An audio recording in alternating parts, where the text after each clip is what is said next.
E aí, meus amigos, tudo bem? Hoje é dia da gente falar de coisa sofisticada. Você que gosta de finanças sofisticadas, me acompanha que eu vou explicar um dos mais brilhantes, controversos derivativos que existe no mundo hoje, que é o Credit Default Swap.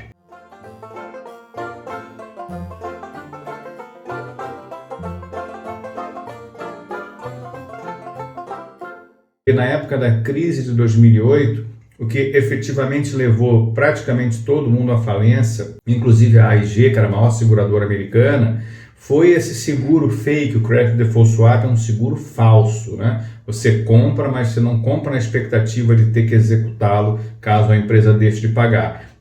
Na época, eu julguei que um sistema que, se não me engano, na época dava em torno de 57 trilhões de dólares de valor nocional, ou seja, de dívidas protegidas por esse sistema de Credit Default Swap, de CDS ou CDS, como eu vou falar a partir de agora, não fazia sentido porque ele não tinha de fato o objetivo segurador. Quando você compra um seguro, o seu carro é roubado, você quer receber o seu dinheiro. O CDS tem mais ou menos a mesma lógica, só que não é para isso que ele funciona.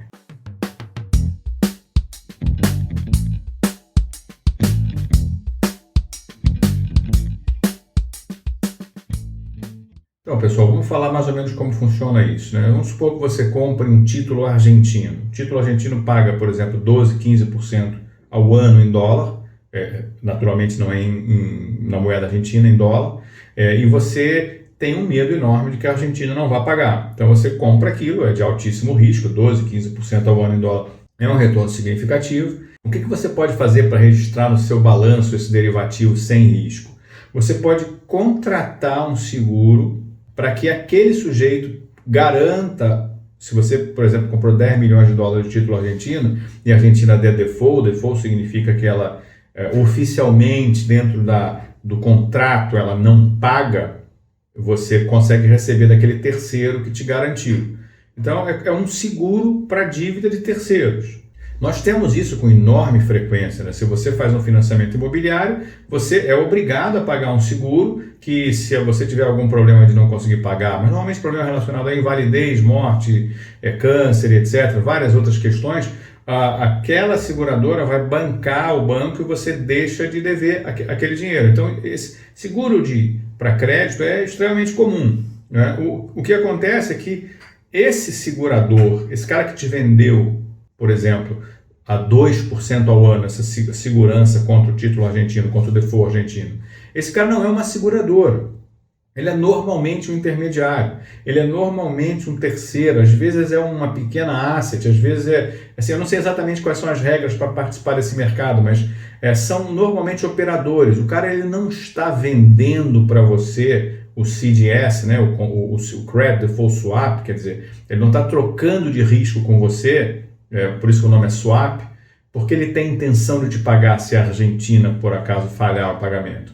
É porque ele vai acreditar que a Argentina, se ele vender o seguro para você, por exemplo, a 2% ao ano, significa que dos 100 milhões de dólares que você comprou de título argentino, você vai ter que pagar 2% por ano para que aquele cara te garanta que aqueles 15% ao ano que a Argentina vai te pagar vão chegar. Você paga 2 milhões de dólares, né? São 100 milhões de dólares, 2% ao ano para garantir 12, 15. Então você tem um ganhozinho maior e uma segurança de que se a Argentina der default nesse meio do caminho, você em tese recebe aquele dinheiro. Agora o que acontece é o seguinte, esse cara não quer te pagar.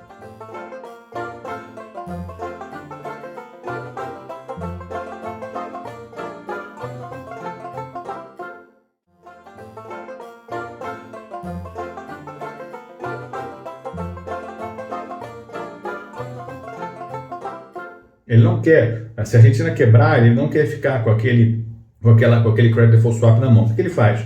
Ele compra por 2 aquele seguro. Né? Perdão, ele recebe 2 milhões de dólares de você para te segurar por um ano. Se a Argentina em um mês, por exemplo, mudou de presidente, ou teve uma melhora no ambiente, ou o mundo todo melhorou, e esse seguro, por exemplo, caiu para 1,5 milhão de dólares, 1,5%, né? Aí o que o cara pega ele é obrigado a te pagar 100 milhões de dólares se a Argentina der default. Ele recebeu 2 milhões de você. Ele faz o seguinte, ele compra de terceiros esse mesmo seguro por 1,5 milhão. Agora, esse terceiro vai garantir o título de 100 milhões da Argentina e esse cara repassou essa obrigação para terceiros. Só que ele recebeu 2 milhões de você, pagou 1,5 milhão de dólares para o outro. Né? Em compensação, se por exemplo a situação da Argentina piorar, ele recebeu 2 milhões de dólares de você para segurar os títulos que você comprou, a situação da Argentina piorou, esse CDS subiu de 2% para 2,5%. Aí ele fica com medo, poxa, eu espero, porque se passar um ano ele recebeu o dinheiro dele tranquilo. Eu espero ou fico no medo da Argentina dar um default e eu ter que pagar 100 milhões de dólares? Aí ele fala, não, eu tenho muito medo, a Argentina é muito perigosa, então ele faz o seguinte, ele compra o seguro de um terceiro por 2,5 milhões para reduzir o risco dele. Então ele recebeu 2, pagou 2,5, perdeu 500 mil dólares.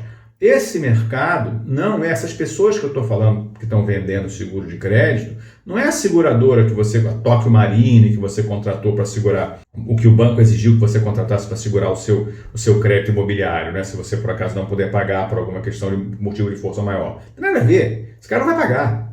Né? O CDS não é um jogo de seguro, de fato, é um jogo de preço. Então o que está acontecendo ali, e por isso que esse mercado é ridiculamente líquido, né? São especuladores. Se você recebe o dinheiro vendendo o CDS, né? Se você recebe os 2 milhões de dólares, o risco da Argentina cai, você pode transferir essa obrigação de segurar o título de 100 milhões de dólares para um terceiro ganhando 200, 300, 400 mil dólares, às vezes em 1 mês, em 2 meses, em 3 meses. E os caras fazem isso com praticamente o mundo inteiro.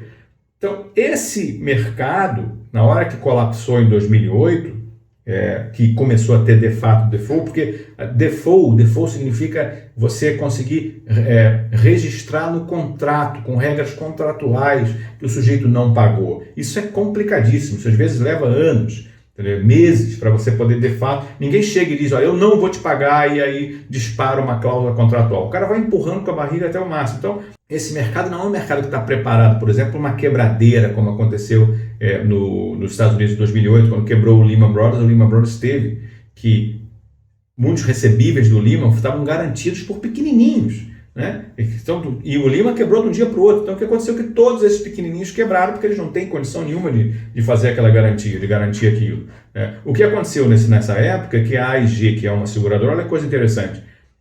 Quando você está brincando de especular, ou seja, eu compro porque eu acho que vai melhorar o clima e eu vou conseguir, eu vendo, né, o CDS, eu vou conseguir vender ele mais barato para alguém ou comprar de alguém mais barato esse seguro e eu vou ter um ganho. Quando você está no trade, na especulação, é coisa que dura 2 dias, 1 semana, 1 mês, e você ganha dinheiro em uma, perde em outra, exatamente como você faz na bolsa, mas você não tem nenhuma intenção de pagar. Naquela época, pela minha lembrança, a AIG chegou a vender seguros. A AIG é uma maior seguradora americana na época, né? Chegou a vender seguros para valores em torno de 150 bilhões de dólares, né? Tá no filme Inside Job que eu recomendei, acho que é 150 bilhões de dólares. Qual o problema? Quando a AIG faz isso, você tem segurança, você tem confiança de que ela vai pagar. E ela não podia pagar, por isso que o governo americano, assim, a AIG ia quebrar, ia dar um problema tão catastrófico no mundo, tão dominó no mundo, nessas regras de seguro, que o governo americano teve que entrar no capital da AIG, entrar no controle da AIG para poder dar essas garantias. Então, quando a AIG começou a brincar disso, as pessoas não estão olhando mais para o outro lado. Pô, tem um especulador do outro lado que não vai me garantir nada, entendeu? Mas como eu pago para aquele cara 2 milhões de dólares, eu consigo registrar no meu balanço aqui que eu vou ter aquela receita certa da Argentina. E aí tem questões contábeis, etc., depende da contabilidade do país, que são boas para isso. Quando o cara quebrar, se a Argentina quebrar, e eu estou com um especulador do outro lado vendendo seguro para mim, eu sei que ele nunca vai pagar nada. Agora, quando a AIG oferece, eu tenho expectativa de que ela vai fazer aquele pagamento, né?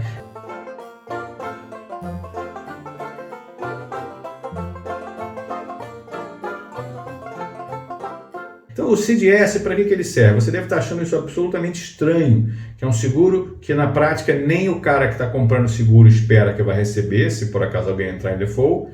Por que ele não espera? Porque o default, como eu te falei, é tão raro, é tão cisne negro, que esse mercado raramente vai ser acionado, e certamente, se for acionado, ele não vai ser acionado para centenas de bilhões de dólares, vai ser acionado para uma coisinha pequena, para um sinistrozinho pequeno. Então, o que as pessoas usam esse mercado é exclusivamente para dar preço. Antigamente, para saber risco país, você tinha que ver uma medida do juro nos Estados Unidos, juro do título brasileiro, Hoje, esse risco é dado pelo CDS, pelo Credit Default Swap do Brasil, que em tese significa o risco, né? Uma medida de risco, o apetite que as pessoas têm para dar segurança, seguro daquela dívida brasileira, evidentemente a dívida denominada em dólares, né? Para poder calcular qual é o risco real daqueles recebíveis. O risco, quando eu falo de risco Brasil, a gente está falando de risco de default de dívidas denominadas em dólar.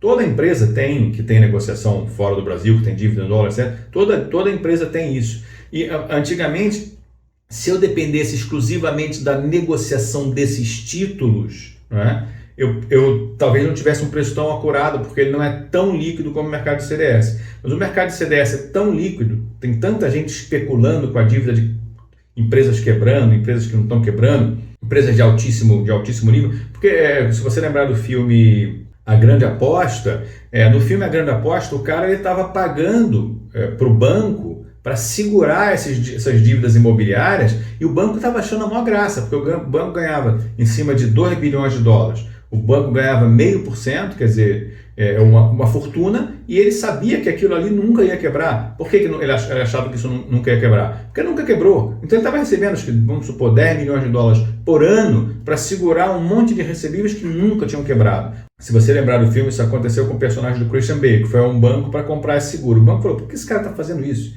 O banco falou assim: eu vou ganhar 10 milhões de dólares por ano à toa, de graça. Esse cara até pagava um pouquinho mais. O que aconteceu é que na hora que começou a quebrar tudo, o banco teve que pagar a ele 1,5 bilhão, que era o que ele tinha lá, que deu de default. Inclusive, o grande mote do filme, o que é quente do filme, quase ninguém percebeu, foi que os bancos começaram a fraudar o preço desse seguro. Se esse seguro fosse negociado em mercados livres, não era esse seguro, quem dava o preço desse seguro era o próprio banco na época, porque esse seguro não era negociado, era muito raro, um seguro contra default de hipoteca, né, de hipoteca americana. Os bancos estavam dizendo para ele: não, o risco não aumentou, o risco não aumentou, o risco não aumentou, o risco não aumentou. Então ele tinha comprado um seguro para um risco baixíssimo, o risco foi gigante, o preço do seguro deveria ter subido absurdamente, e aí ele poderia vender esse seguro para um terceiro, ou para o próprio banco, não sei se era o JP Morgan na época, e receber uma fortuna. Então os bancos esconderam o valor, né? Mas no mercado livre de CDS, não. No mercado livre de CDS, a formação de preço indica claramente qual é o risco, né? Então é isso, pessoal. Se vocês lerem o meu artigo lá de 2009, vocês vão ver que eu fui bastante agressivo com o CDS, porque na minha cabeça o CDS como instrumento de seguro não funcionava. E isso continua valendo. A ideia que eu tinha na época continua valendo. A questão é que não tinha ficado claro para mim, realmente a cobertura especializada não era muito boa, todo mundo estava condenando o CDS. Eu acho que, se não me engano, o Obama na época queria acabar com o CDS e tudo. A cobertura especializada não era muito boa. E eu não tive a percepção e a noção de que o objetivo do CDS é um jogo de apostas, em que as pessoas tentam ganhar e perder de acordo com a evolução do risco. Então acaba sendo que o valor do CDS é uma indicação específica do risco que aquele recebível tem naquele momento. E isso é utilizado para base de inúmeros contratos no mundo, então tem um valor, não é um valor de seguro, é um valor de precificação, que é uma das principais funções de um mercado líquido.